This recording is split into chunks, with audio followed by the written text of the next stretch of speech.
This is Bronson Skywalker. He's a 5-year-old French bulldog. This is my baby. Comes every day.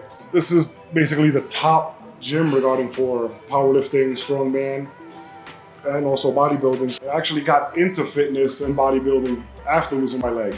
After I lost my leg, I was extremely skinny, frail.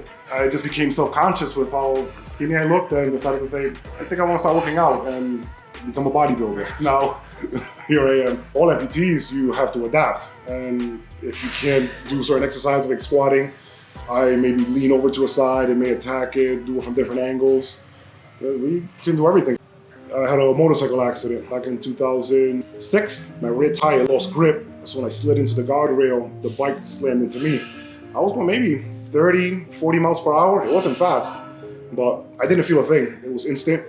And with the helmet, I couldn't look down, but what I was told is that my leg was pretty mangled and off to the side. After a year of trying to save the leg, it was maybe over 30, 40 surgeries. We ended up making the decision just to amputate. What I learned now, I wish I would have amputated immediately from the beginning. It would have saved a lot of time, pain, suffering. It depends what kind of amputation there was. Was it at the scene? Was it done in the operating room? Was it an elective amputation? All of these factor into how we build the prosthesis. So with Victor, it was a difficult. At the time, he wasn't involved in weightlifting. He just was a really active young guy and wanted to participate in the things that he always did before his leg was amputated. So I think technology has played an incredible part in his life and what he can do. Technology has changed an incredible amount. Materials, the strength, the lightness.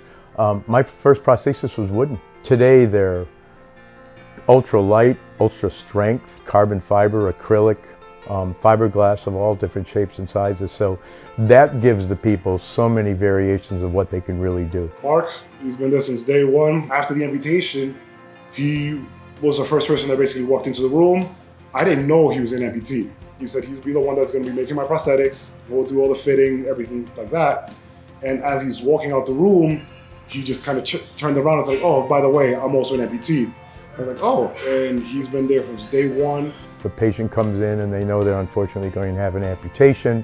To meet someone that's already been through that gives them a sense of security, I think, and it gives them a little feeling of what happens next. I think what most people are worried about is, where do I go from here? What happens next? Mark has reached out to me multiple times to meet with new amputees, or maybe someone's about to go through the process, and I've never declined. I'll immediately go, give me the date and time. I'll either go to the hospital, meet them at home.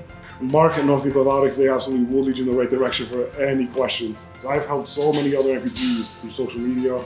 They reach out to me, and I'm very active regarding talking to them. I talk to every single person that sends me a message. If they have any questions regarding how to work out, what to eat, regarding leg fitment issues, and I'll try to chime in as much as possible.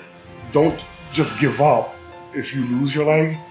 There definitely is still life after it, especially with technology now. Mark, he's been there since day one. I genuinely love him and the whole team there.